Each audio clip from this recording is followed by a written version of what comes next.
Hi hello నమస్తే welcome back to our channel. నేను మీ రాజేశ్వరి. అందరూ ఎలా ఉన్నారు? ముందుగా మీ అందరికీ శ్రీ క్రోధీనామ సంవత్సర చైత్ర శుక్ల నవమి శుభాకాంక్షలు.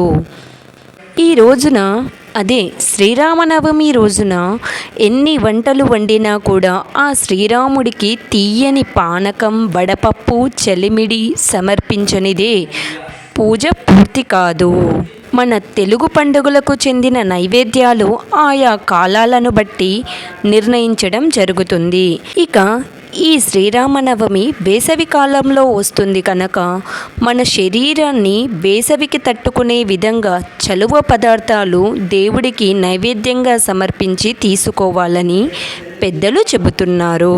వేసవి కాలంలో ఎక్కువగా మనం ద్రవ పదార్థాలను తీసుకోవాలని చెబుతూ ఉంటారు. వాటిలో మొట్టమొదటి పండుగ మనకి ఉగాది అయిన తరువాత శ్రీరామనవమి రావటం విశేషం. ఈ పానకంలోకి బెల్లం, నీళ్ళు, అలాగే సబ్జా గింజలను వాడటం కూడా ఉచితం. అలాగే వీటిలోకి యాలకుల పొడి, తులసి ఆకులను వేసి పానకాన్ని తయారు చేసుకుంటే అది ఎంతో ఆరోగ్యానికి మంచిది. ఇక ఈ పానకం గురించి ఎంత చెప్పినా తక్కువే. పానకం తాగితే శరీరానికి శీతలీకరణ లక్షణాలు అందుతాయి.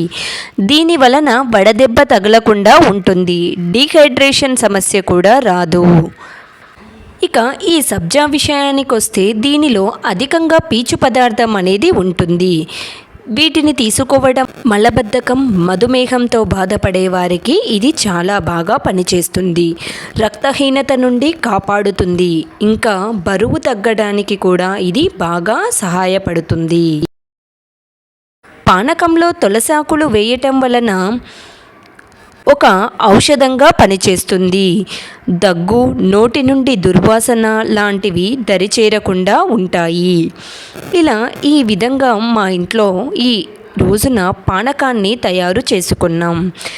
ఈరోజు అందరూ ఖచ్చితంగా పానకాన్ని తయారు చేసి పక్కింటి వాళ్ళకి కానీ ఎవరికైనా తోచిన వారికి ఇవ్వడం వలన ఆ శ్రీరాముని కృపా కటాక్షం మన ఇంటికి ఉంటుందని నేను భావిస్తున్నాను. ఈ వీడియో మీకు నచ్చినట్లయితే please like, share, subscribe our channel. Thanks for watching.